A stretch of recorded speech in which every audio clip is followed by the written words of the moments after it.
Bonjour à tous et bienvenue sur le podcast Cardano Français. J'espère que vous allez bien et que vous avez passé une bonne nouvelle année. Alors, comme vous le voyez, je ne suis pas à mon studio aujourd'hui. Je suis en déplacement à Rome.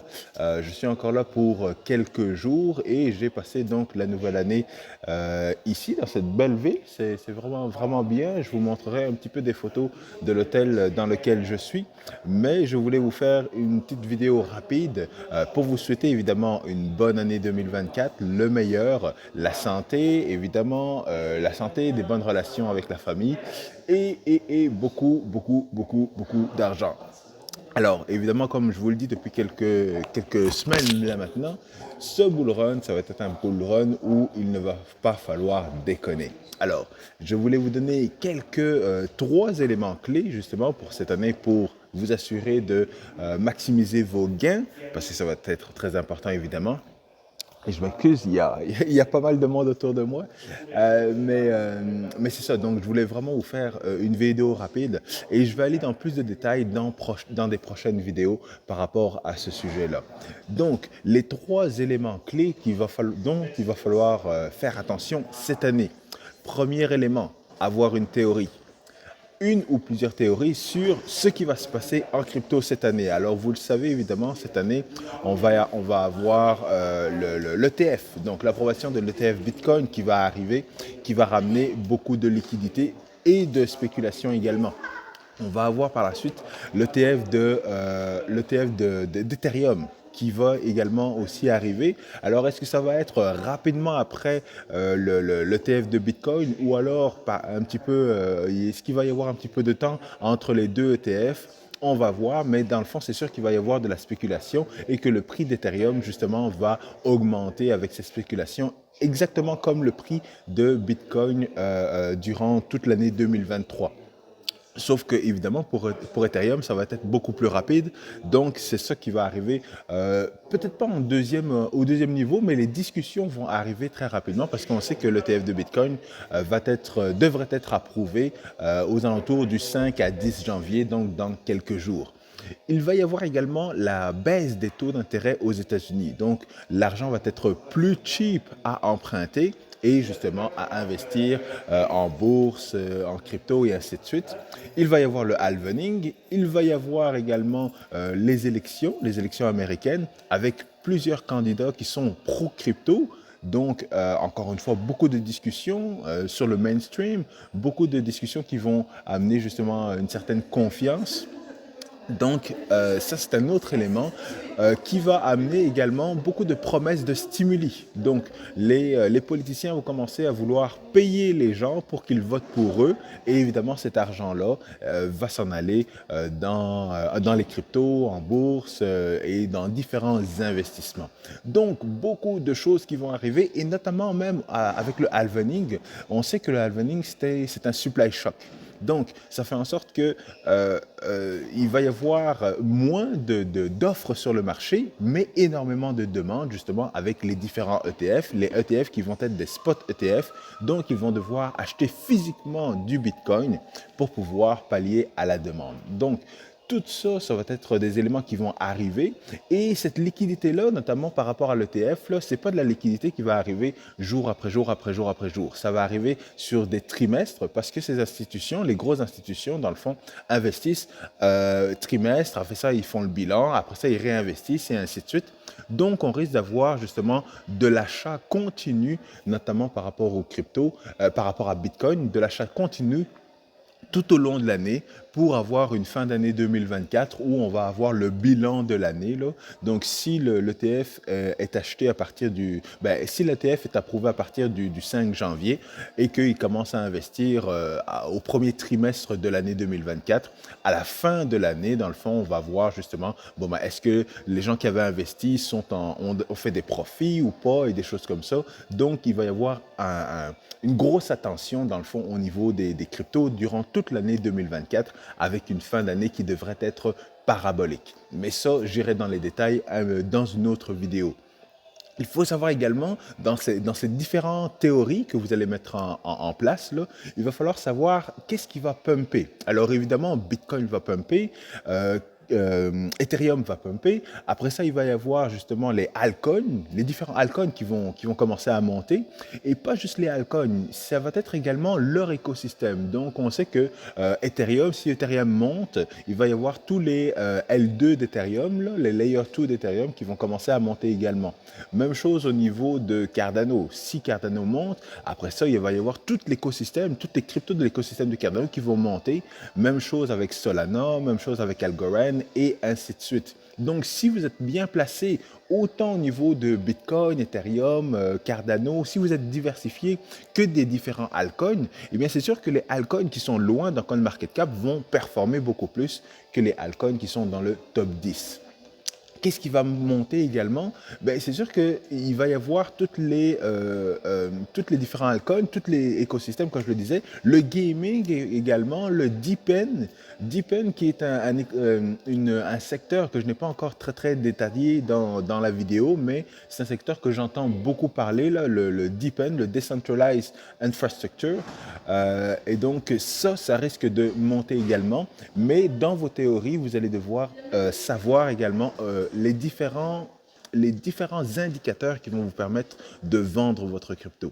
Alors, ces différents indicateurs-là, j'en ai déjà parlé plusieurs fois, mais tous ces indicateurs macro, si vous voyez, mettons, des pourcentages, les pourcentages de taux d'intérêt qui recommencent à augmenter aux États-Unis ou qu'il commence à y avoir des discussions pour réaugmenter les taux d'intérêt, à ce moment-là, ben ça va être un indicateur, mais également peut-être le pourcentage, ben pas peut-être, mais le pourcentage de gains. Alors, si on compare le pourcentage des gains des autres, des autres cycles, si on le compare et qu'on voit que, mettons, Bitcoin avait fait, je ne sais pas, là, 21 000 et que là, on arrive proche de 21 000 à ce cycle-là, eh bien, c'est sûr que là, il va falloir vendre un petit peu avant qu'on arrive justement à ce pourcentage de gain. Et ça, encore une fois, je vous l'ai dit, là, j'ai mes papiers, j'ai tout préparé. Je suis en train de finaliser l'analyse. Mais là, évidemment, comme je ne suis pas dans mon studio, je ne peux pas vous faire une vidéo là-dessus. Mais c'est sûr que analyser les pourcentages de gains des anciens cycles et avoir des barèmes dans le fond pour ce cycle-là, ça va être important également. Mais également le timeline. Donc, on sait que après le halvening, on a à peu près 12 à 18 mois avant d'arriver au pic. Donc, c'est ça ça va être important justement de vous assurer de vendre dans ce timeline-là et de ne pas attendre 2 ans, par exemple, pour vendre vos cryptos. Donc, ça, encore une fois, tout ça, ce sont des indicateurs que je vais vous continuer de partager dans différentes vidéos. Alors, différentes théories, ça va être important de les avoir pour ce bull run-là. Pourquoi? Parce que ça va vous permettre de faire un plan. Un plan par écrit, dans lequel vous allez vous dire, bon ben, je vais vendre 15% de mes cryptos lorsqu'on arrive lorsque je fais 2x. Je vais vendre 30% de mes cryptos quand je vais faire un 30x. Je vais vendre 50% de mes cryptos lorsque je vais faire un 10 ou un 100x. Et ça va être important, encore une fois, de le faire. Avoir cette même théorie, dans le fond, d'investir journalièrement lorsqu'on achète, mais après ça, prendre des profits journalièrement lorsqu'on vend également. Donc, par palier, d'ici et in et d'ici et out.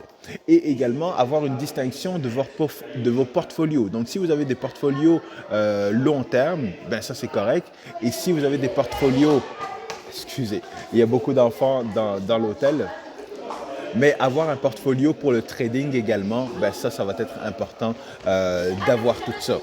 Alors, je me dépêche parce que, encore une fois, comme je vous le dis, il y a du monde devant moi et je voulais faire une courte vidéo. Donc, avoir un plan par écrit, c'est très important parce que ça vous permet justement d'arriver au dernier point et d'exécuter sans trop vous poser de questions. Le dernier point que je voulais vous partager, c'est la discipline. Avoir de la discipline, c'est très important et ça va être très important justement pour ce bull run parce que, comme je vous le répète, il ne va pas falloir déconner pour ce bull run-là. Il va falloir être discipliné, il va falloir bloquer le bruit, il va falloir ne pas vouloir être plus intelligent que le marché. Vous devez vous devez savoir ce qui va se passer avec votre théorie, vous devez avoir votre plan par écrit et après ça, vous devez tout simplement exécuter votre plan. Si vous vous dites que je dois vendre 15% lorsque je fais un 2x, vendez après l'avoir fait le 2x, vendez votre 15%.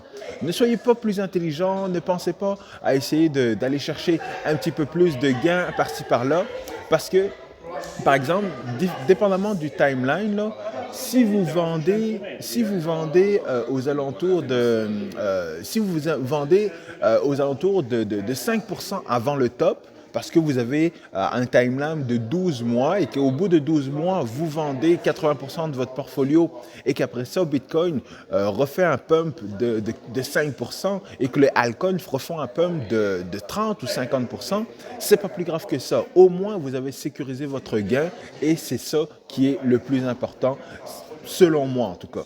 Parce que ce que vous devez savoir, et encore une fois, profitez des derniers jours de vacances là, de 2024 avant de recommencer au travail, parce que je veux terminer avec ça. Ce que vous devez comprendre, là, c'est que si vous suivez, si vous êtes abonné, si vous suivez ma chaîne YouTube depuis un certain temps, c'est qu'on veut être des investisseurs. On veut être dans cette catégorie-là et on ne veut pas nécessairement être dans les autres catégories. Parce qu'un investisseur, ce que c'est quelqu'un qui voit un actif qui est sous-évalué et qui décide de l'acheter. Donc, on sait que les cryptos, Bitcoin et tout ça étaient sous-évalués justement en 2024 parce qu'on était arrivé au bas du marché. Et qu'est-ce qu'on a fait? On a commencé à acheter. On a commencé à acheter depuis début 2024. Et donc, actuellement, on a une appréciation de plus d'une centaine de pourcents et on est très content. Donc, les investisseurs sont des gens qui achètent quelque chose moins cher pour le revendre plus cher, mais entre le moment où ils ont acheté et le moment où ils vont revendre, il peut se passer 2, 3, 5 ans, 10 ans même, mais ils savent que justement ce qu'ils ont acheté, quand ils ont analysé, ça n'avait pas sa vraie valeur. Donc, avec le temps, dans le fond, les investisseurs commencent à acheter et avec le temps, cet actif-là va arriver justement à son prix moyen. Et lorsqu'il arrive à son prix moyen, à ce moment-là, il y a une deuxième catégorie de personnes qui arrivent, ce sont les traders. Alors, le trader, c'est quelqu'un qui arrive et lui, il s'en fiche. Il s'en fiche de ce que c'est l'actif. Tout ce qu'il veut, c'est des mouvements de prix. Et il voit que l'actif arrive justement au prix moyen. Donc, qu'est-ce qu'il va faire? Il va l'acheter, le revendre, l'acheter, le revendre, l'acheter, le revendre. Il va aller en position longue, il va faire des shorts, mais tout ce qu'il veut, c'est un petit peu de volatilité. Et cette volatilité, c'est bon et c'est important. Pourquoi? Parce que par la suite, ça va attirer de l'attention justement sur cet actif-là. Et évidemment, en crypto, on veut évidemment avoir de l'attention. Mais une fois que dans le fond, l'actif va commencer à augmenter de prix et à être au-dessus de son prix moyen, qu'est-ce qui va arriver? Les spéculateurs vont arriver. Alors, il y a différents types de spéculateurs. Les bons spéculateurs, ce sont des gens qui, par exemple, vont aller voir les mineurs pour essayer de leur acheter leur crypto. Alors, ils vont acheter la crypto, le Bitcoin des mineurs parce qu'ils savent que justement, lorsqu'ils achètent la crypto, cet actif-là, et à ce moment-là, le prix va commencer à augmenter. Ils le savent. Donc, ils ont étudié l'actif et savent que dans le fond, les mineurs sont obligés de vendre pour payer leur infrastructure et tout ça. Donc, ils achètent et puis ils vont revendre plus tard. Et ça, ce sont des bons investisseurs. Les moins bons investisseurs, ce sont des investisseurs qui ne savent pas trop comment ça marche, mais ils savent que ça va monter plus haut, donc ils vont acheter, mais sans avoir trop de connaissances. Et là, encore une fois, avec le halvening qui va arriver, eh bien, il va y avoir le supply shock, et donc là, ça va commencer à monter. Et puis par la suite, il va y avoir la dernière catégorie justement de personnes qui vont arriver sur le marché, qui sont les gamblers. Alors ceux qui vont prendre justement des mauvaises décisions, ils ne savent pas comment ça marche, mais ils veulent juste acheter parce qu'ils ont entendu que ça commence à monter. Et puis là, les gamblers vont commencer à arriver fin 2024 avec la grosse médiatisation du Bitcoin, de sa performance et ainsi de suite. Et là, ils vont commencer à acheter et là, c'est là que ça va monter parabolique. Et évidemment, nous, les investisseurs, c'est nous qui allons commencer à vendre justement à ces gamblers-là une fois que ça va arriver, une fois que votre cousin, que votre ami d'enfance va commencer à vous appeler pour vous dire Hey, tu me parlais de Bitcoin il y a quelques années, là, je suis prêt à en acheter tout ça. Ça, évidemment, ça va être votre signal, dans votre théorie, là, ça va être votre signal de justement continuer à mettre en place votre plan que vous avez mis par écrit et que dans le fond, vous voyez cet indicateur-là, vous voyez votre timeline, le pourcentage de gains qu'ont fait les cryptos et tout ça, et là, vous continuez à exécuter, vous bloquez le bruit, vous devez être responsable dans le fond de votre investissement en 2024. C'est pas votre cousin, c'est pas votre conjointe, c'est pas vos enfants, c'est pas votre famille, vos collègues de travail qui n'y connaissent rien de la crypto. Vous êtes passé par un bear market pendant quasiment 2 ans. Vous avez survécu, vous avez écouté les vidéos et là maintenant que vous êtes prêt avec le bull run, vous devez bloquer le bruit, que ça vienne de n'importe qui. Vous devez rester focus pour ne pas déconner pour ce bull run. Alors voilà, je termine là-dessus. Je vous souhaite encore une très bonne année 2024. Évidemment, je serai avec vous every step of the way. Donc à très bientôt. Merci d'avoir suivi la vidéo. Peace.